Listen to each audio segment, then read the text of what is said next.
हरिओम दोस्तों, welcome back to Ninja स्वी channel. I am Saurabh Vishwakarma. आज आप देखने जा रहे हो मॉडल्स के बारे में। तो लास्ट टाइम आपने देखा कि स्कीमा किस तरह से बनाया जाता है बैकएंड में। आज हम देखने वाले हैं कि सिर्फ छोटा सा एपिसोड है, ये छोटा सा वीडियो जिसमें हम देखेंगे कि मॉडल किस तरह से तैयार किया जाता है और ये क्यों किया जाता है। क्योंकि बैकएंड में हम जब app.js में इस चीज़ का यूज़ करते हैं, राउटर्स के अंदर यूज़ करते हैं, तो मॉडल्स को प्रेजेंट करना पड़ता है और जिससे हम वैल्यूज़ एक मॉडल के ऑब्जेक्ट में फिल करते हैं, जिससे डेटा हम फीड करते हैं डेटाबेस के अंदर, यानी कि MongoDB में। तो इस चीज़ के लिए हम मॉडल का यूज़ करते हैं। लास्ट एपिसोड में आपने ये जो स्कीमा है इस चीज़ को देखा, कलेक्शंस क्यों बनाए जाते हैं ये मैंने आपको समझाया। आज हम देखेंगे मॉडल। तो ये स्मॉल स्निपेट ऑफ कोड है।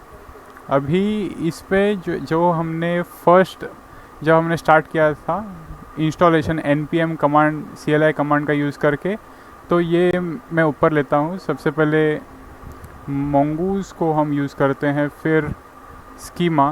तो रिक्वायर मैंने आपको बोला था कुछ चीज़ें हमें अगर यूज़ करनी हो अपने फाइल्स में तो हम स्कीमा का यूज़ करते हैं। और ये स्कीमा है जो ये फाइल से आता है।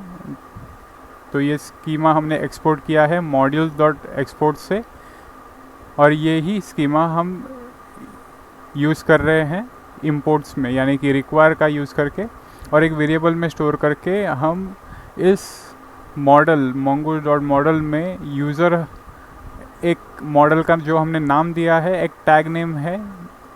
तो जैसे कि आप मॉडल में देख सकते हो कि नेम रहता है और स्कीमा रहता है। तो नेम हम दे रहे हैं यूज़र, जो एक टैग के जैसा काम करता है, और फिर ये जो एक्सपोर्ट किया हुआ स्कीमा है ये पूरा इस स्कीमा एट्रीब्यूट के अंदर, यानी कि ये मॉडल मेथड के अंदर जो एक स्कीमा एट्रीब्यूट है एज अ पैरामीटर, इसके अंदर हम उसे फिल कर रहे हैं। और फिर ये एक वेरिएबल यूज़र मॉडल का बन गया जिसमें वैल्यू होल्ड होता है अभी यूज़र मॉडल का विथ स्कीमा।